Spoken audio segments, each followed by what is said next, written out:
Some fancy leather you got on there. Leather? Nah, this is a reinforced tripolymer. Forget it.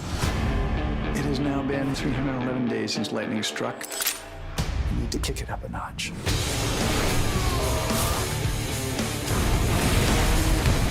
While his desire to help others is commendable, I'll give you a head start. he can be a bit of a show-off. The Flash. Hey everybody, welcome to What the Flick, The Flash, Episode 5, Plastique, Francis, Bibbs, Alonso. I was kind of hoping they were going to stick with Human Bomb because that's actually another character. Well, so is Plastique. Well, yeah, I know, but I liked, the idea of Human Bomb being a lady. I thought would be interesting. It was Plastique. I did not know that one. Oh yeah, no, she's a character. Okay. And she was in the comics. So they've now toyed with super hot geek chick, and now they have super hot army sergeant who comes in. I'm gonna go with super hot geek chick and then super hot army chick. Did it strike you that Plastique and not knocking the actress, but they made this big deal about how she was a soldier, and she kept saying things that felt like she'd never say them before, like oh yeah, no, Roger that. It was the fake. It was like it felt like I don't know. It's like she kept the mannerisms, but kept none of the experience that goes with them. Right. So the character felt a little flat for me. Again, it's a fun character. It's easy enough to pull off in a TV show. Sure. I touch things, boom. That's kind of fun. And they found some fun ways to play with it. They were able to get Grant Gustin naked. So, I was going to say, good excuse for some underwear action there, certainly. Finally, yeah. Did anyone else think that Christopher Nolan co-wrote this episode? Because we had the vibrations of his voice. It kind of sounded a little bit like, the Batman idea of it. Then we have, in order to stop the explosion, going right into the middle of the ocean and Dark Knight Rises. Oh, that's true. Yeah, to drop it. So I was sitting there. I was having "Can You Read My Mind" flashbacks when he showed up on the roof. Oh yeah, that whole bit that was weirdly. Actually led to one of my favorite moments, which is because Detective West is so pissed at Barry for accidentally encouraging Iris to pursue the streak, and all that was so that created like a natural little divide.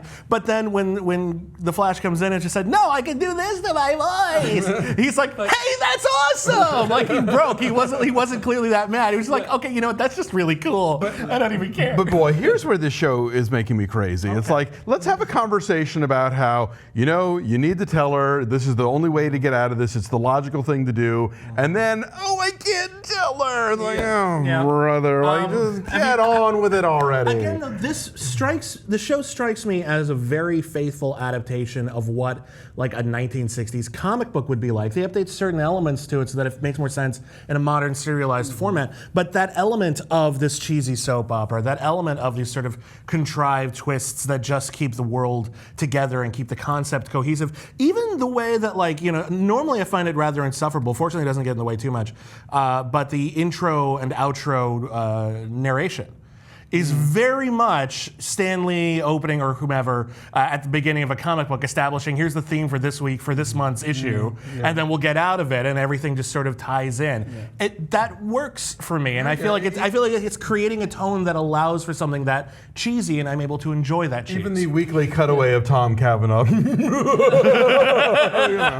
The cheese is something that I don't mind. The Misfits of Science are fastly becoming my favorite parts of these episodes. They're I like both better. of them. And they both have their punny little jokes, and I love, what's his name again? I always forget. Cisco? Cisco is easily one of my favorite characters. Yeah. But I wanted to touch again about Dr. Wells. The end, do they need to keep doing this at the end of every episode? I mean, it's stating the obvious, but it's putting me off because I love the show so far, but they keep pushing this as he's this bad guy, is he not? And then he's coming to they find out that the army sergeant before they had Grod, and who I kind of seen in the first episode with the cage. So for people who may not know, he is a super intelligent telepathic gorilla. So good times. Now, in the comics, mind you, there's an entire city of telepathic gorillas, creatively called Gorilla City. Yeah, no, we'll get to that. I'm sure that will evolve over the course of the series. I bet you $1 million we're not getting Gorilla City on this I would show. not be surprised if we eventually I would love that, but I'm not holding my breath. From an outsider, fill me in a little bit more. So Dr. Wells is obviously he's toying with this characterization that he keeps going back in time, and I'm confused about the time. I'm still confused. I don't think he's going back in time. I think we're just looking at flashbacks. So flashbacks is this That's what I just meant. Was a Although flashback he 5 knows years. the future somehow. Yes, so He's this is where from it I'm or something. confused as a Yeah. neutral perspective without the comic books. So him and the sergeant work together, right? General. General Eiling, yeah. General Eiling work together to create these basically weapons that they can be used. He wanted to make soldiers telepathic. Okay, so now there's Grod. Is that something that they were planning on using together? And is it basically he was I think mistreating them? they were developing. I think the idea is this. I only wanted to develop Gorilla Grodd as. I don't even know if we wanted to develop specifically Gorilla Grodd. They just wanted to use him as a test subject Well, and see yeah, if they like can. we make an create ape telepathic, and then we Yeah. can make a human being Okay. telepathic. Did you ever see Lawnmower Man? It's kind of like that, but without the Okay. RoboCop helmet. Okay. We start with an ape, and then we make Jeff Fahey God. Like that's how it works. I really want there to be an ape with like a spaghetti colander on his head with wires coming out of it. You know. Give it time. Yeah, no, Give it time. this I show hope- will not disappoint. I'm You sure. know, I hope they get Powers Booth, who played Grod in the TV series, the animated series, nice. to come in and do the voice again. 'Cause that Well, would be- you know, I love that they cast Clancy Brown as Yeah. the general because it's always good to see Clancy Brown. And it's a little on the nose, but he knows how to play it. Sure, He knows exactly yeah. how to play that douchebag. I know I'm right. I'm always right. I'm kind of right. But like, I believe he's a sergeant. His General. lingo. General. Why do I keep saying sergeant? I don't know. Do you know how this works? He's a sergeant general. Do you have an It army goes, in it goes England? Sergeant General, Lance Corporal, Yeoman. So Iris and the Flash's relationship, I want to go back to that. So, if they did, basically, if he came out and told her who he was, would that kind of take away from this way that we're waiting to see if he's finally going to tell her? Is that going to be the same moment he tells her, "I'm the Flash and I love you" at the same time? To me, this feels like the whole thing with Jem and the holograms, where the poor Rio. poor Rio doesn't know that the same woman is the thing in the. But Jem was cruel about it. Jem Yeah. tried to seduce him as Jem just to see if he would cheat on Jericho. What the hell? I don't know. No, that's not so bad. That's not so bad. This is the sort of thing. You know, Arrow did this as well, where there were always like one character that didn't know what was going on, but then they would gradually bring them into the fold when that particular subplot got boring. So now there's only like one character left on the show who doesn't know what's going on. So I have a feeling that they're not going to. I can't imagine them letting this go too long. I think what's going to happen is we're going to get to the point where Eddie Thawne, which is a name again of one of the villains in the comics, so we have some sense of where he might be going. We'll get to the point where those things will coincide, where he has to tell her, Yeah, she finds out, and then it messes up her relationship with Eddie, and then he becomes a bad guy. That's got to be coming sometime this season. I would like right? to think there's a phase 2 here where that's done with and she knows what's going on, and where Dr. Wells shows his hand, and then we just go from there. You know. Yeah. Well, it also helps. I mean, look, it's cheesy, but it also helps her see Barry from another perspective, because that's also like exactly how their relationship works. And again, cheesy. I'm not denying it, but she sees him as a brotherly, like a best friend, and then she's getting all obsessed with this other version of him, the Flash. And then when she finds out they're one and the same, she'll realize, oh, there was more to him than I thought, and I can have other types of feelings about him, and now we can fuck.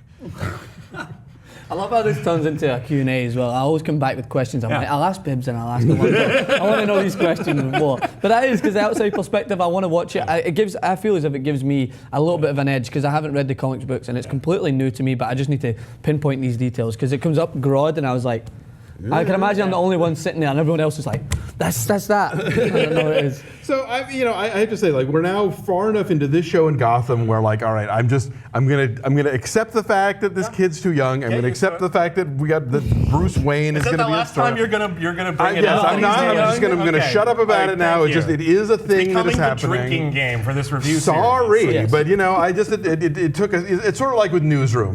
There's things that I know are ridiculous. I'm just gonna go with them, and it's okay. right, yeah. But even putting that aside, now I still have to deal with the whole business of not telling Iris. When they actually come out and talk about how really no, you have to tell Iris now, and he's still being hesitant about it. It's like, you know. But you're right. This is how they do these things. If you want to invent a Flash drinking game, we can get some of that Flash drink to come into it. The 500 proof Good, yeah. alcohol that he drank to get him buzzed for 3 seconds. I like that was presented as an exquisite tragedy. I mean, that was also in Captain America, but it also works for the Flash. Just the idea that I can't ever get buzzed again. I'm 25. This sucks. Like I'll never. I mean, just like at the end, where it's like, hey, this really works, and it's gone. That was cute. No, I like the Misfits of Science. I think they've got a good dynamic now. Yeah. Cisco Cisco's flirting borders on like yes all women territory. It's a like, little creepy. Like, dude, scale it back. I like that she didn't. I like they didn't get away with it though. She's like, I can perform a lobotomy. Like I thought that was cute. But I also liked how he frustrating. basically had no regard for the Flash's safety, just about his suit. Like, what happened to my suit? Yeah. It's like, you have 3 of those. Hey, I have 2, and that one was my favorite. That was cute. The boomerang, when he thought it'd be funny, she blew up the boomerang. I was like, you didn't think this through. That was good. I always say the booze thing called to mind the fact that they don't, once they introduce the he has to eat all the time concept, they have completely forgotten it. Or they don't. You don't need to see him you eating see it every scene. time, but it just is one of the things like they've established that it's a thing in the universe, but now that we've talked about it, we never have to actually. He eats so fast that it's like. Oh, there we go. I'm sure if we ever see the. You know what I just realized? I don't think we've ever seen the inside of Barry's apartment. I thought he lived in his lab. I don't think he does. Like, he's got, like, I've never seen where he lives. Yeah. I'll bet you go in there and it's just nothing but pizza boxes. Like, that's all it is. Open little Debbie containers. Yeah, and, exactly. Yeah, that's weird. All right. Well, maybe they'll show it to us next week. Maybe come back and find out.